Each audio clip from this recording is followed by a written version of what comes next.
Hello guys, welcome back to another video of Last Day on Earth. So today I'm gonna show you how to restore your progress in Last Day on Earth. Please like and subscribe. So first of all, you need to log in your Last Day on Earth account. So after logging in your Last Day on Earth account, you need to click on the settings icon on top right corner. Click on the settings icon. Then you will see here the Google Play icon. I will show you how to connect the Google Play icon to restore your previous progress. Click on the connect.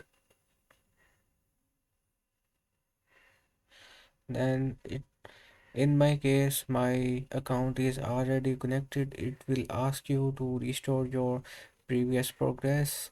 So after connecting your Google Play account, so this is how you can easily restore your previous progress in Last Day on Earth. So I hope you like this video. Please like and subscribe. So bye.